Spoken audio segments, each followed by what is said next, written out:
Démarré depuis lundi dernier, le CEFOR a réuni plusieurs hommes et femmes des médias venus de plusieurs pays. Eh bien, des savoirs ont été transmis et de nouvelles aptitudes acquises. CEFOR au Bénin, quelle opportunité pour les professionnels des médias? On en parle.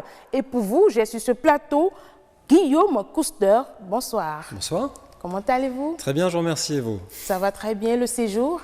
J'ai été ébloui par le Bénin, une hospitalité hors pair. C'est ma première expérience en Afrique subsaharienne. J'étais au Maghreb déjà, mais c'est la première fois que je passe le désert. Et je dois dire que vous avez la chance d'avoir un pays très chaleureux qui sait accueillir. Merci beaucoup. Donc, on retient que vous partez satisfait. Absolument, absolument. Plein de curiosité aussi pour voir le potentiel de l'Afrique de l'Ouest et du Bénin en particulier. Alors, ce soir, on parle du CEFOR, oui. Un séminaire organisé par le CITEF pour quand même outiller davantage les professionnels des médias de l'Afrique de l'Ouest. Et déjà, je veux savoir si nous pouvons faire un petit bilan des activités qui ont meublé justement ce séminaire. Alors, ce qu'il faut comprendre, c'est que c'est une rencontre de gens de télévision et de radio, de services publics, qui s'expriment en français. Donc, ça réunit des pays qui viennent pas uniquement d'Afrique de l'Ouest, aussi d'Europe, du Canada, de Madagascar, même du Vietnam.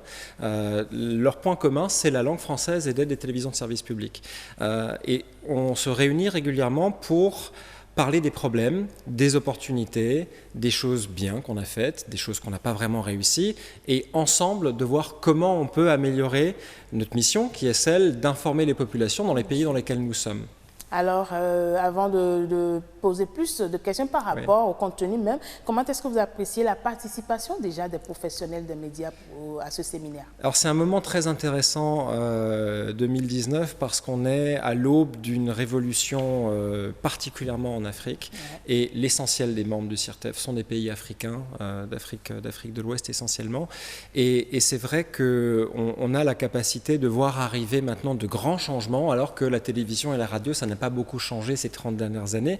Donc la participation était assidue justement parce que ces enjeux-là sont forts. D'accord. Alors, vous avez travaillé sur une thématique produit de l'information pour les réseaux sociaux avec son smartphone, c'est bien ça? Oui, c'est un des volets qui est une piste de réflexion pour améliorer la mission de service public d'information vers de nouvelles plateformes. Aujourd'hui, dans un pays comme le Bénin, par exemple, il y a à peu près un cinquième de la population qui a déjà un smartphone, qui a accès à la 4G, mais la 4G coûte encore très cher. Donc les gens ne vont pas regarder des vidéos sur leur téléphone, ils vont attendre d'avoir du Wi-Fi pour faire ça, mais bientôt, ça va arriver. Comme c'est arrivé en Europe du Nord où j'habite, en Finlande, comme c'est arrivé en France, en Allemagne ou en Espagne, on va avoir une offre qui va exploser en Afrique et savoir maîtriser cet outil qui est le smartphone pour pouvoir proposer des contenus, raconter des histoires intéressantes pour les populations locales, pour qu'ils les visionnent sur leur smartphone, c'est aujourd'hui un enjeu qui est très important. Mais est-ce que justement cette stratégie, cette nouvelle méthode est adaptée aux réalités du pays, de notre cher pays, le Bénin par exemple? On peut se poser la question, parce qu'on se dit finalement on n'a pas autant de téléphones et l'Internet ça coûte très cher chez nous par rapport à chez vous en Europe. Ce n'est pas les Européens qui viennent expliquer aux Africains ce qu'il faut faire. Nous, on a fait beaucoup d'erreurs quand le smartphone est arrivé et on n'a pas su transformer notre offre de télévision et de radio assez rapidement. Et ça nous a coûté l'apparition de plein de concurrents, de gens qui ne sont pas forcément des professionnels de l'audiovisuel, mais aujourd'hui, vous avez un smartphone, vous pouvez créer, ou les gens qui nous regardent, qui ont un smartphone, peuvent créer des contenus qui peuvent atteindre tout le monde grâce à Internet et aux réseaux sociaux. Donc on pourrait se dire, oui, mais aujourd'hui, nous, on n'a pas autant d'Internet qu'ailleurs dans le monde en Afrique. Vous êtes en Afrique de l'Ouest, le point du monde où les gens acquièrent le plus vite des smartphones. La progression est fulgurante, ça va très très vite. Aujourd'hui, c'est 20%. En attendant d'avoir quand même la connexion stable, parce que quoi qu'on dise, nous avons la connexion, mais elle n'est pas encore assez stable. Donc en attendant, on peut toujours commencer par explorer. Voilà, absolument. Explorer et anticiper. Je vous ai dit qu'on a fait des erreurs. L'Afrique a cette chance de pouvoir éviter les erreurs qui ont été faites ailleurs dans le monde parce que vous allez pouvoir tout de suite prendre les bonnes recettes, les transformer avec votre culture, avec les réalités de vos pays pour raconter des histoires qui sont concernantes, qui vont toucher les Béninois et les gens dans d'autres pays d'Afrique de l'Ouest. Donc c'est vraiment pour moi...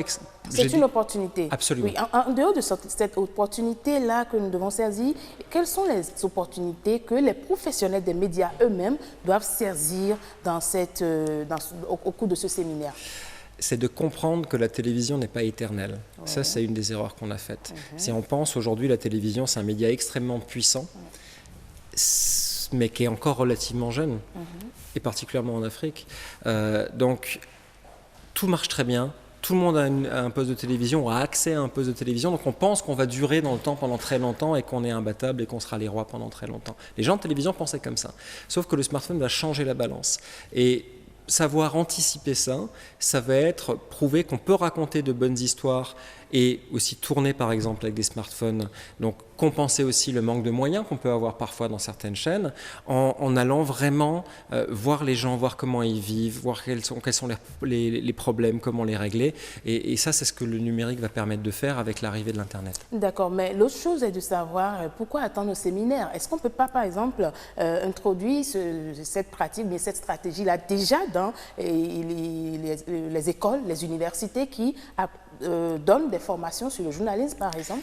Le problème, c'est que ça va tellement vite qu'elles ne sont peut-être pas encore au point, ces formations. Okay. C'est que l'avantage d'une grande rencontre internationale comme le CEFOR, moi je participe encore à d'autres rencontres internationales, par exemple en Europe, c'est que des acteurs qui sont différents, mais qui partagent les mêmes problèmes, se rencontrent et échangent. Ils sortent de leur réalité quotidienne, ils sortent de leur petit train-train et puis de leurs problèmes qui sont un peu devant le nez comme ça et voient plus loin parce qu'ils peuvent aussi partager avec d'autres pays, avec d'autres chaînes, avec d'autres producteurs de contenu et se dire « Ah oui, là je te rejoins parce que moi aussi j'ai vécu ça, mais regarde chez moi ça c'est mieux que chez toi, est-ce que tu peux t'en inspirer ?» Et ça c'est un moment qui est précieux, absolument, parce qu'on s'isole dans le temps, oui. On est sorti de sa réalité, vous savez comment c'est quand on va travailler, des fois il y a des choses qui font qu'on est comme ça un peu sur des rails, et là on s'ouvre, c'est la rencontre, c'est le partage, c'est aussi le partage des problèmes et le partage des solutions. Alors, l'autre chose qui m'inquiète un peu, le thème de cette édition du CEFOR, c'est bien sûr comment penser la production de l'information pour les radios et télévisions publiques à l'ère de l'Internet. Oui. Mais est-ce que le fait de se focaliser sur l'Internet ne voudra pas dire que plus tard, que ce soit les médias, là je vais parler de la télévision, de la radio, ils ne vont pas perdre leur pouvoir? Si, mais c'est déjà arrivé ailleurs dans le monde. Par exemple, en Finlande, chez moi, la télévision est devenue minoritaire en tant que média. Partout dans le monde, c'est le premier média. En Finlande, c'est devenu minoritaire. Pourquoi? Parce qu'en Finlande, il y a une très bonne infrastructure Internet, que la 4G coûte pas cher du tout, que les téléphones coûtent pas cher du tout par rapport au niveau de vie là-bas.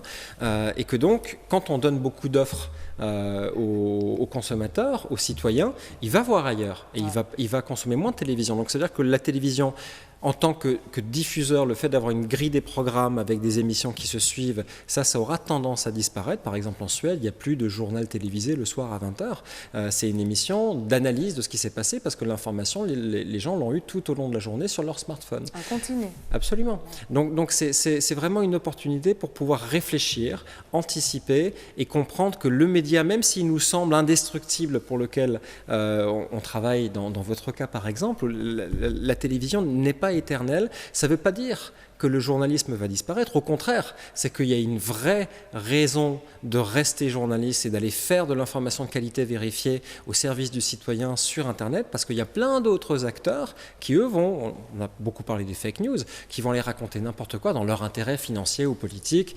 Donc c'est, à mon avis, une nouvelle ère qui commence pour le journalisme. Il faut simplement prendre le temps de prendre un peu de recul et de réfléchir à ce qu'on veut faire pour pouvoir traiter l'information à destination, non pas, vous savez, on disait le petit écran pour la télévision, mais maintenant le petit écran, c'est le smartphone que vous avez dans la poche. Alors, c'est vrai, j'ai parlé tout à l'heure de votre spécialité au cours de cette formation.